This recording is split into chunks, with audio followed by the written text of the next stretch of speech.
আমার শ্বশুর বাড়ি এখানে। তো আমি দেখলাম এরকম একটা বিভৎস জোরে আওয়াজ হয়েছে। তো শুনলাম যে এই এসআই গেটের অ্যাম্বুলেন্স।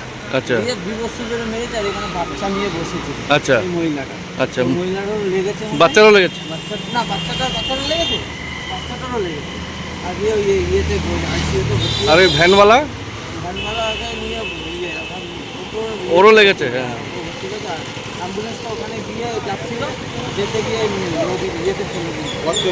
ড্রেনে পড়ে গেছে। হ্যাঁ, ড্রেনের মধ্যে দিয়ে পড়ে গেছে, তার ওখানে কি মনে হচ্ছে কি ইয়ে নাকি মানে মদ্যপ অবস্থায় ছিল? হ্যাঁ, পুরো মত্ত। পুরো মত্ত। কি বলবেন অ্যাম্বুলেন্স যদি এরকম ভাবে চালায় তাহলে সাধারণ মানুষ কি হবে? এই তো কি আর বলবো, আমিও তো গাড়ি চালাই, যার ভাবে দেখছি বাপরে বাপ। ওখানে আবার এই একটা স্কুটিকে মৃত্যু হয়েছে।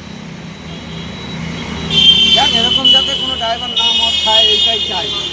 কেন কারোর জীবন, বাড়ির লোকের, জানি না লোকটার কী অবস্থা, খুবই মানে বাজে। কি নাম আপনার? আমার